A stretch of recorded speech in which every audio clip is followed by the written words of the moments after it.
Ladies and gentlemen, welcome to the show Just My Thoughts. I'm your host, Eric Daniel Coughlin. Um, Tonight we're going to talk about we're doing the free agency of the entire NBA, all 30 teams free agencies. And tonight we are opening up with the Eastern Atlantic Division. That's right, that's the Knicks, that's the Sixers, that's the Celtics, that's the Nets, and that's the Toronto Raptors. As I stated in the last episode, and I'm going to restate, so what we're going to do is we're going to be bouncing back and forth, east, west.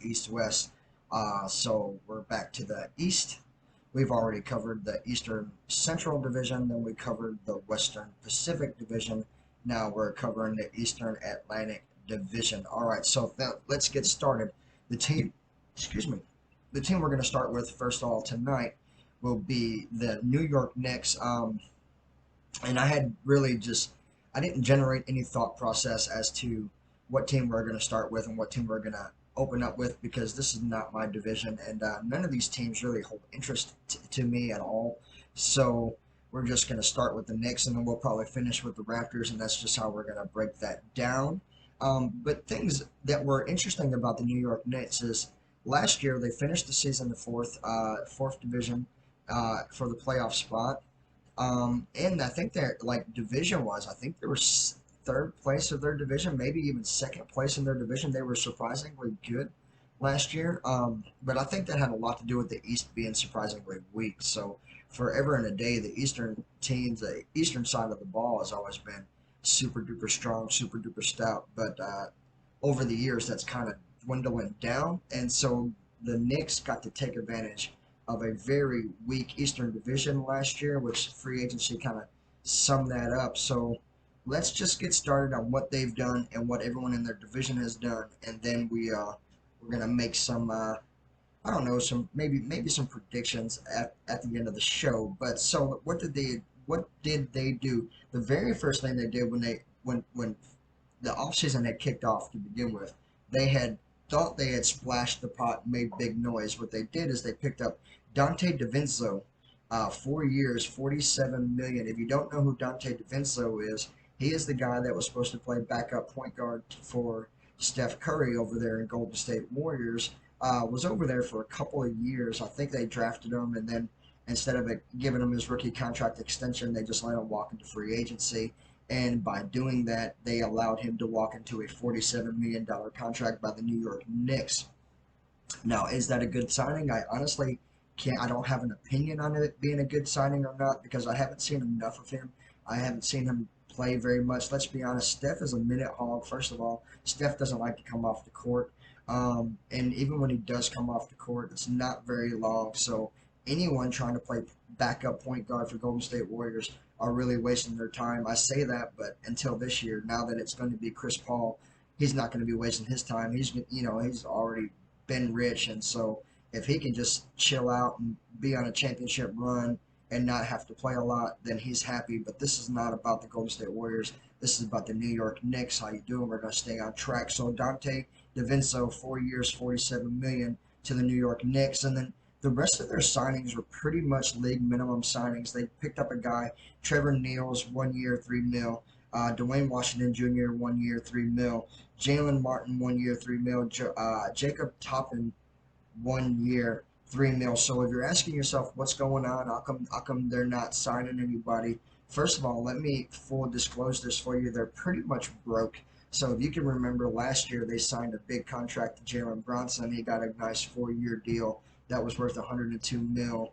Um, and he proved that he was worth every minute of it. As a matter of fact, it could be said that without Jalen Brunson, they wouldn't even been a playoff team last year. So that's like a who they really are right now. So and who they're looking forward to being. They're getting ready to prep for a rebuild. So all these 1 year deals are really just saving them money because hey, if it works out, these guys do good, they'll probably get 3 year extensions. And if they don't do very good, they're just let them walk for dog cheap and let that money rebuild. So they do have good players. It's like I just told you, Jalen Brunson did a phenomenal job last year. I'm pretty sure Dallas felt stupid about letting him go because they did not do very good. As a matter of fact, Dallas Mavericks didn't even make the playoffs, but Jalen Brunson did. So there you go for that matter. But Jalen Brunson, good. Okay, Robin. Mitchell Robinson, very good. And then their other power forward they got is very good. I say other power forward. I meant to say their other big, but I'm talking about Julius Randle being their power forward. Very good player. R.J. Barrett, very good player.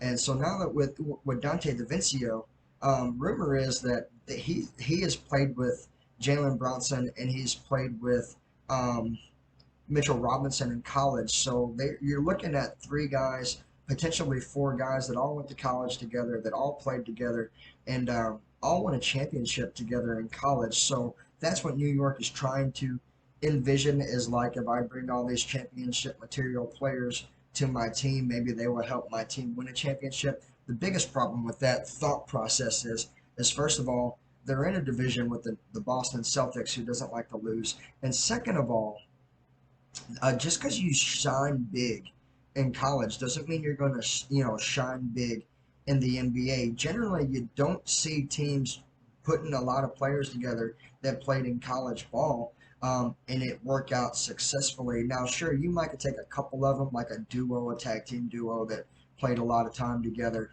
and they might shine pretty good. But as far as a whole team, if you're trying to rebuild a college team with professional experience. It could work hypothetically, but in my opinion, it doesn't. So how do I rank them? I rank them as like, run of the mill, just like a C. That they didn't, because they don't have a lot of money. They didn't grab anybody that just is an amazing wow factor. They want to believe that they already have that amazing wow factor. They want to believe because of Jalen Bronson and R.J. Barrett, and because of Mitchell Robinson, and because of um, uh, their power forward that I just named a second ago, and I'm going to name him again, Julius Randle. There you go.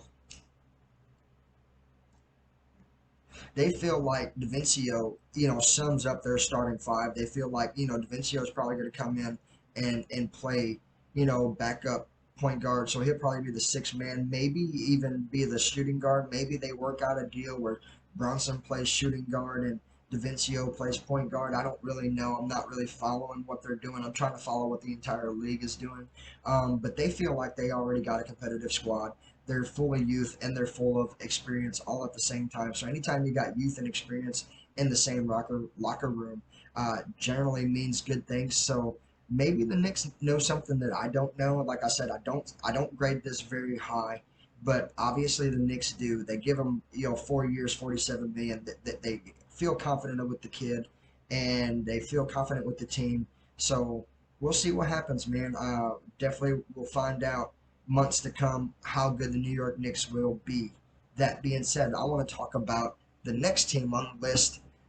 Would be the Philadelphia 76ers. And the reason why I chose them to be second is because they have a lot to be desired, right? They got a lot of problems, first of all. They haven't spent a lot of money. Full disclosure, and I'm going to give you guys a little bit of insight. This whole entire division didn't spend a whole lot of money. Really, none of them really changed. They weren't trying to, and there's reasons that we're going to talk about. So let's get that started. Talking with the 76ers, this is what they did do. They kept Paul Reed, who was the backup point or backup center to Joel Embiid last year, 3 years, 24 mil, and Joel Embiid was the reigning MVP last year. So just think about that. They had the MVP and they got put out in the first round of the playoffs. It's pretty sad. All right, outside of that, they picked up Patrick Beverly 1 year, 3 mil. They picked up Montrezl Harrell, who I absolutely like. I like Montrezl Harrell. I've always kind of liked him. He's been in the league maybe a decade, so he's kind of older. So he got a vet 1 year, 3 mil deal. And then they picked up Mo Bamba 1 year, 3 mil. So this is another team that's not spending a lot of money for. Here's the big reason why. They don't know what's going to happen with James Harden. They're trying to muster up all the money that they can to offer James Harden. But here's the thing. James Harden's a big egotistical guy, right? He wants titles over money, or he wants money over titles. So if Philadelphia can't build something that makes him feel comfortable enough to compete for a title, which they have not done, he's probably willing to not stick around. So they probably are floating somewhere close to 80 mil, maybe even get taxed if they have 80 mil. The only thing they could really offer, James Harden would be 4 years, 80 million, and that puts them over the damn salary cap. That puts them in tax bracket penalties And that's taken a huge risk because here's the thing: they had him last year and they won the championship team. So they re-sign him for 4 years, 8 mil, and they get in trouble with money. They're still not going to have a championship team, so they don't know what to do. They know that they got a little bit of money, but they also know the championship run is probably going out the door, which also means that Joel Embiid's probably going to lose interest in the team. I feel like in my heart, James Harden's already lost interest in this team.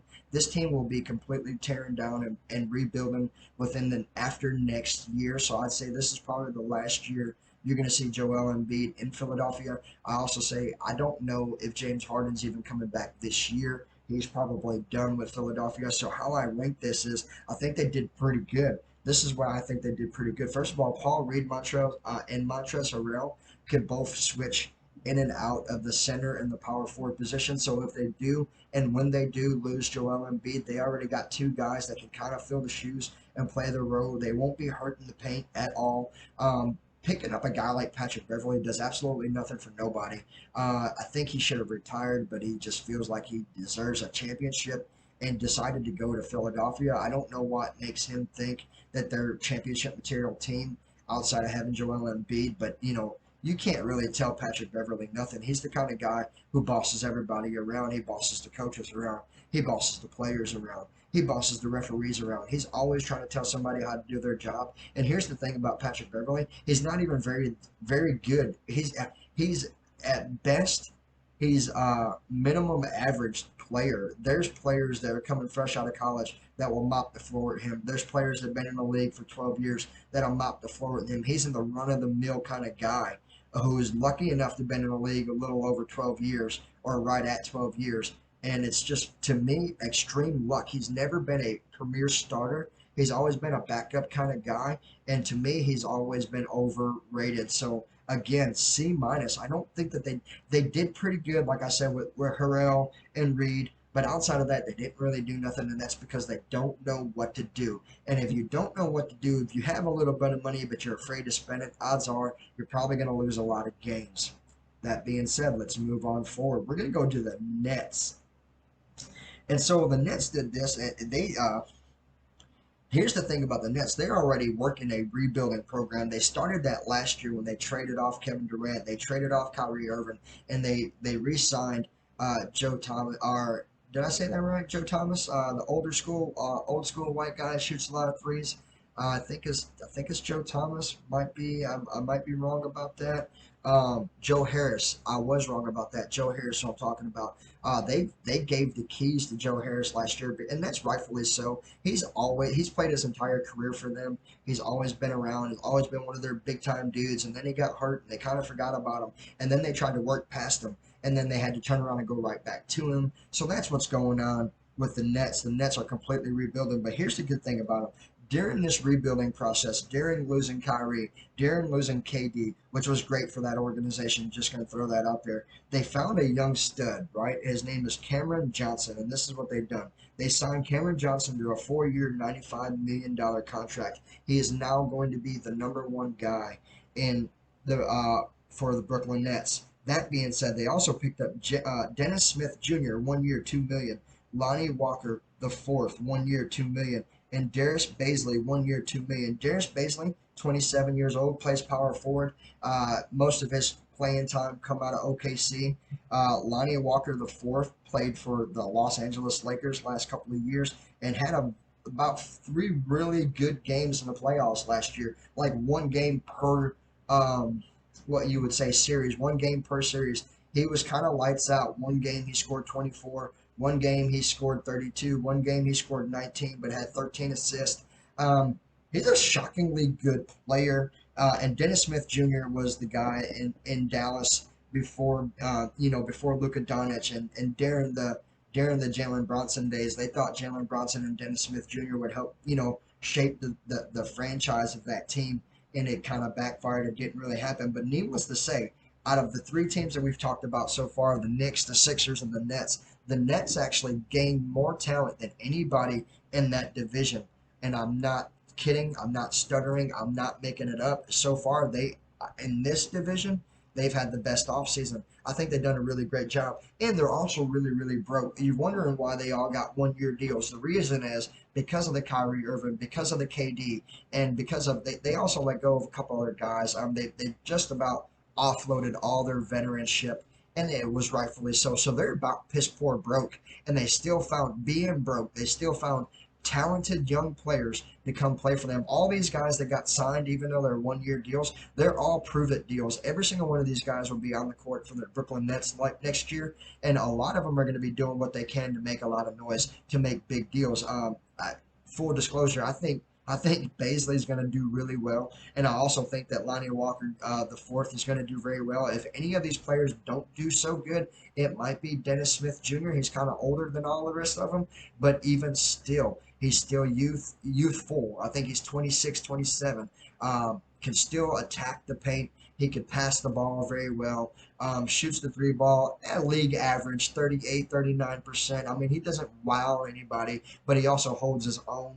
I'm telling you, the Nets, full disclosure, have a very good shot at sneaking around and winning this division next year, and they didn't even have to spend a whole lot of money to do it. Good job for the Brooklyn Nets. Now we're going to go on to the Toronto Raptors.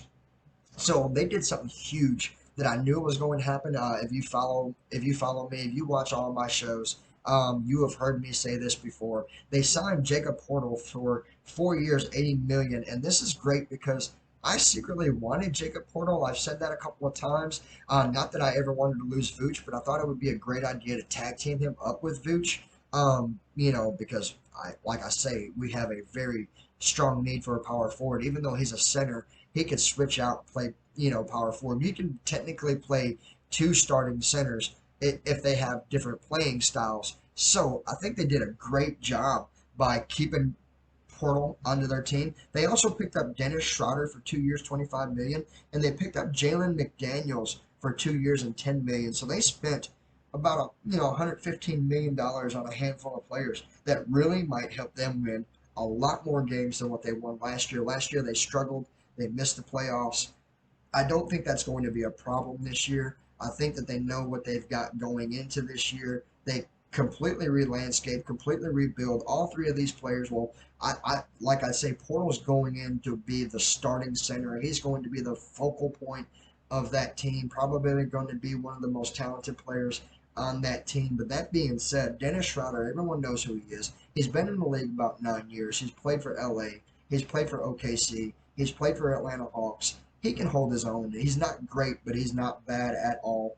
Dennis Schroeder helps them win games, hands down. And Jalen McDaniels is a young kid who got drafted by the 76ers a couple of years ago, fulfilled his rookie contract. 76ers are broke. They didn't have no need to want to save him because of the James Harden situation. So they let him walk.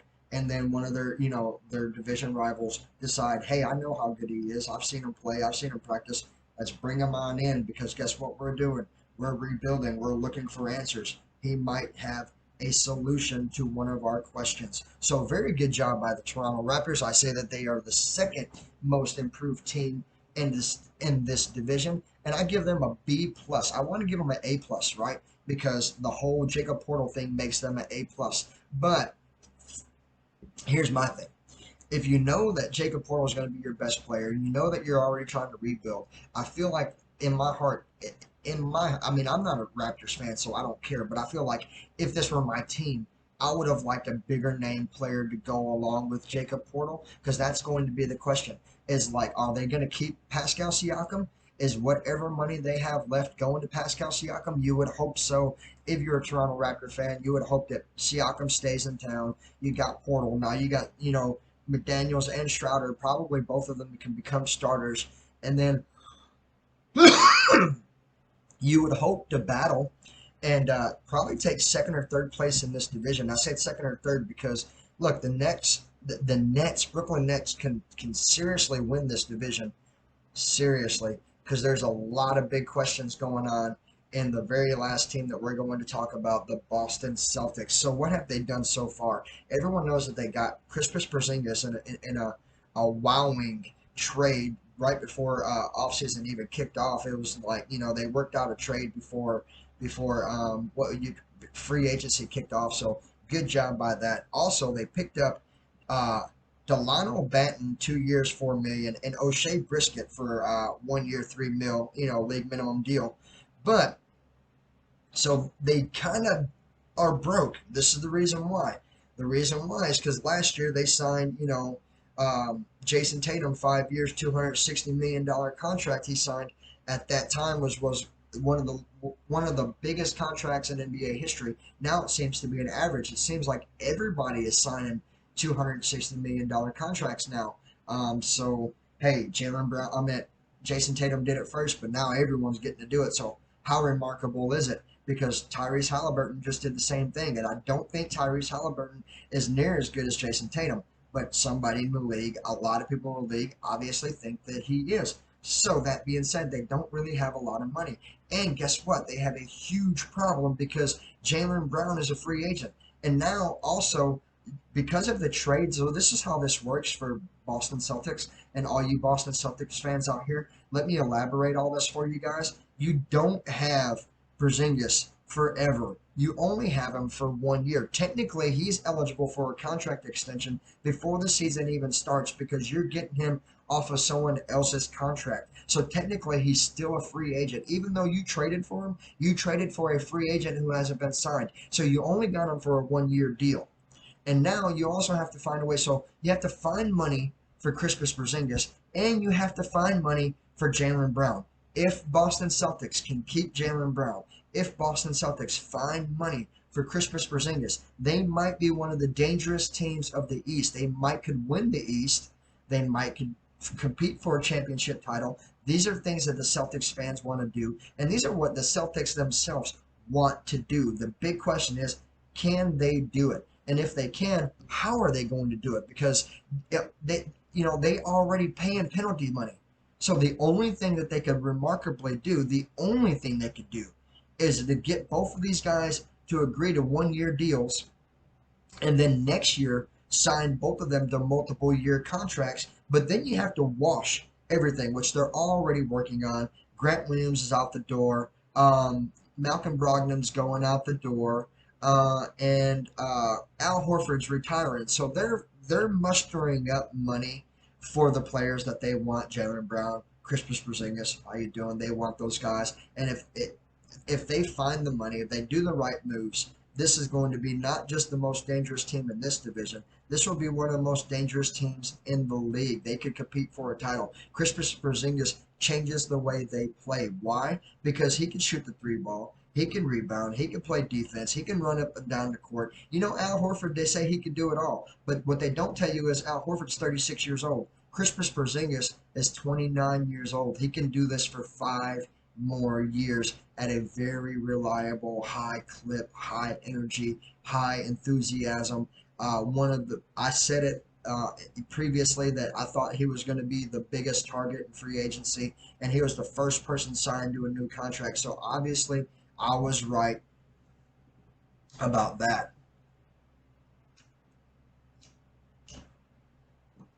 So that being said, there's still a whole lot of questions. Will the 76ers keep, James Harden?